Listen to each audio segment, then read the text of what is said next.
નમસ્કાર સાથીઓ, નવ બુદ્ધાય, જય ભીમ.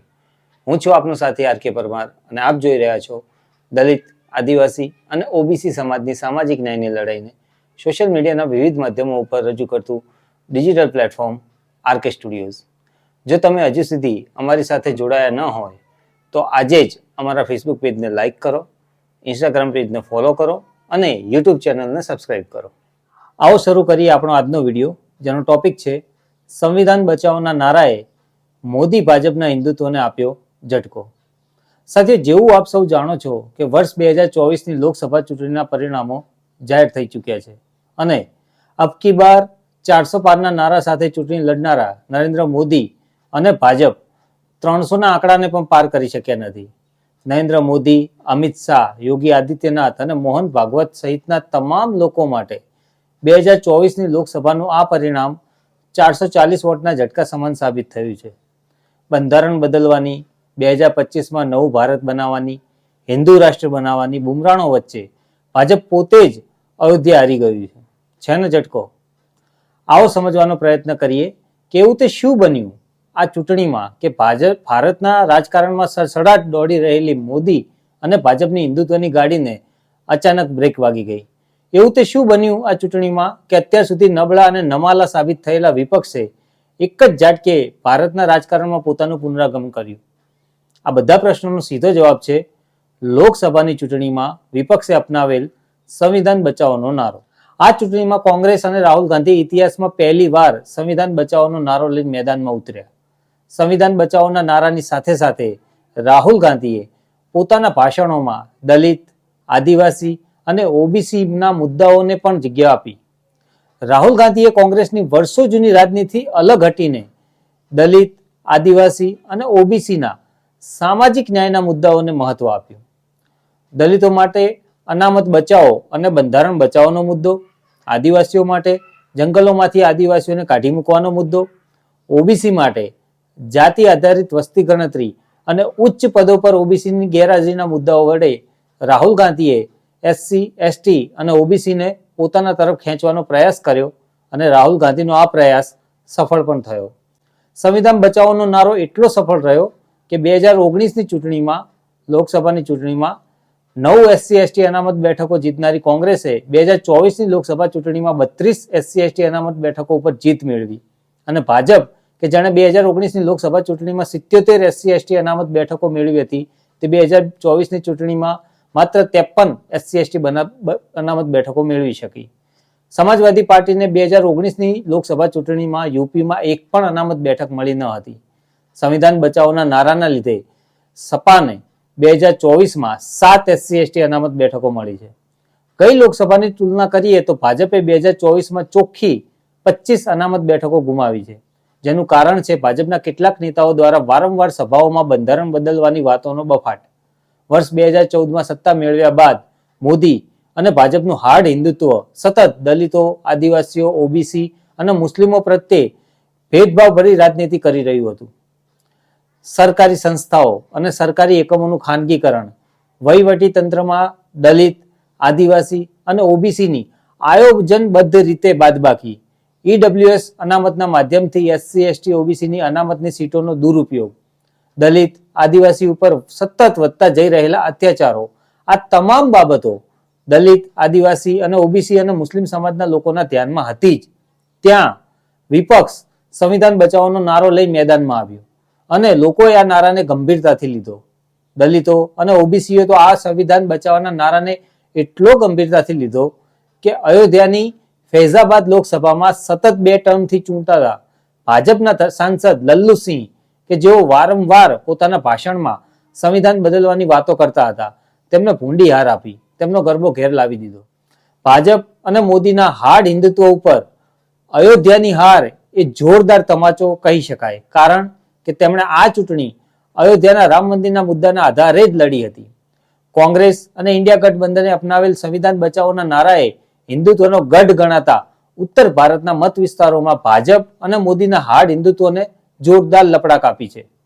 આવો નજર નાખીએ વર્ષ 2019ની સરખામણીએ 2024માં ભાજપના એનડીએ ગઠબંધનને મળેલી બેઠકો.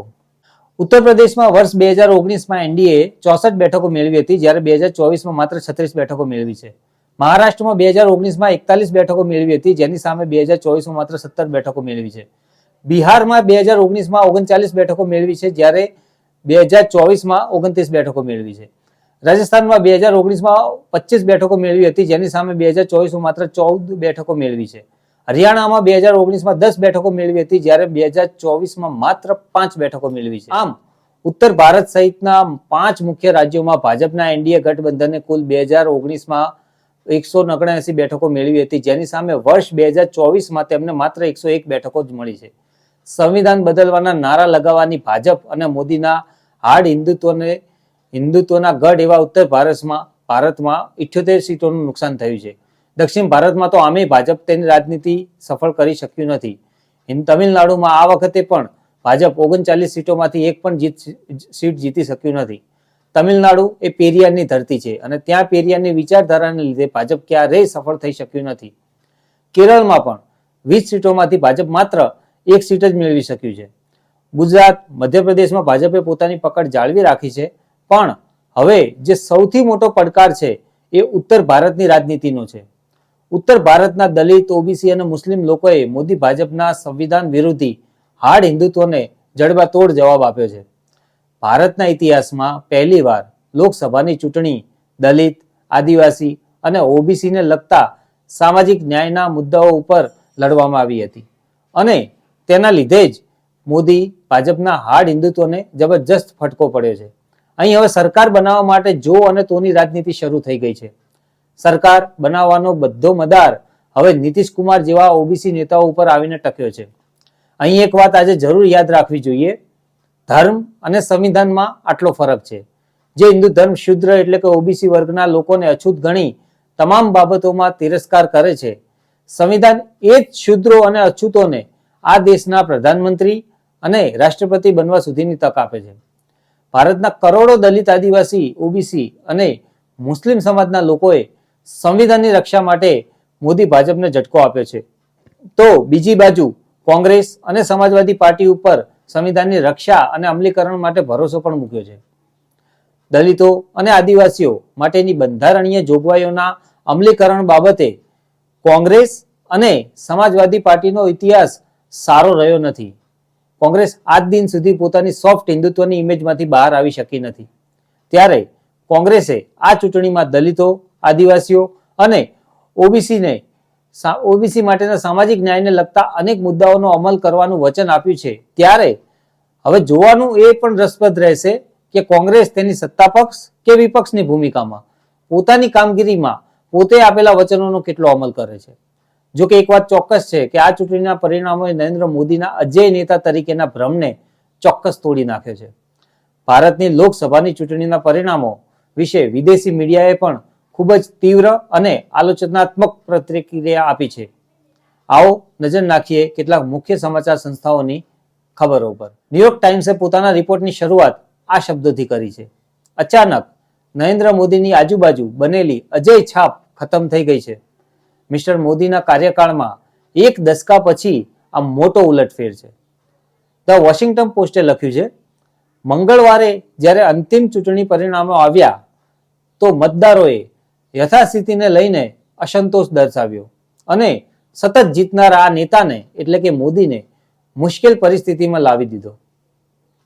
સીએનએને કહ્યું છે, આ ચૂંટણીમાં મોદીએ સંસદના નીચલા ગૃહ એટલે કે લોકસભામાં 400 સીટો જીતવાનું લક્ષ્ય મૂક્યું હતું, પરંતુ મંગળવારે જેમ જેમ પરિણામો આવવાના શરૂ થયા એ સ્પષ્ટ થઈ ગયું કે સત્તાધારી પક્ષ ભાજપ જોડે બહુમતી માટે જરૂરી સંખ્યા પણ નહીં હોય અને તેમને એક દશક પહેલા સત્તામાં આવ્યા પછી સરકારમાં ટકી રહેવા માટે ગઠબંધનના જૂના સાથીદારો પર નિર્ભર રહેવું પડશે. બીબીસીએ પોતાની ખબરમાં કહ્યું છે કે આ જનાદેશ કોંગ્રેસ પાર્ટીના નેતૃત્વવાળા વિપક્ષી ગઠબંધન માટે આશ્ચર્યજનક પુનરુત્થાનનું પ્રતીક છે. ચૂંટણીના પરિણામો એક્ઝિટ પોલ અને ચૂંટણી પૂર્વેના સર્વેક્ષણોથી પણ સંપૂર્ણ રીતે અલગ છે. આ પરિણામો દર્શાવે છે કે બ્રાન્ડ મોદીની ચમક ઓછી થઈ ગઈ છે, જેનાથી એ સંકેત પણ મળે છે કે મોદી પણ સત્તા વિરોધી લહેર પ્રત્યે સંવેદનશીલ છે. વધુમાં બીબીસીએ કહ્યું કે બીજા શબ્દોમાં કહીએ તો મોદી એટલા અજેય નથી જેટલા તેમના સમર્થકો માને છે. આનાથી વિપક્ષને નવી આશા મળી છે. ટાઈમ્સ પત્રિકાએ કહ્યું કે આ ચૂંટણી નિસંદેહ મોદી અને ભાજપ માટે એક ઝટકો છે. વોલ સ્ટ્રીટ જર્નલે પણ ચૂંટણીના પરિણામો મોદી માટે એક ઝટકો ગણાવ્યો છે. અમેરિકાની માસ મીડિયા કંપની વોક્સ મીડિયાએ એ વાત પર જોર આપ્યું કે ભારતની ચૂંટણી દર્શાવે છે કે દુનિયાનું સૌથી મોટું લોકતંત્ર હજી પણ એક લોકતંત્ર છે. અંતે એ વાત ચોક્કસ છે કે દેશના દલિતો, ઓબીસી, આદિવાસી અને મુસ્લિમોએ સંવિધાનની રક્ષાના નારાને સ્વીકારી ભારતના રાજકારણનો એક મોટો ઉલટફેર કરી દીધો છે. જો કે એ વાત નક્કી છે કે મોદી અને ભાજપની સંવિધાન વિરોધી રાજનીતિને આ લોકસભાની ચૂંટણીના પરિણામોએ જબરજસ્ત ઝટકો આપ્યો છે. હિન્દુત્વનો ગઢ ગણાતા ઉત્તર ભારતમાં મોદી અને ભાજપની આ પીછેહટ એ ભારતના લોકતંત્રની જીત છે. નમો બુદ્ધાય. જય ભીમ.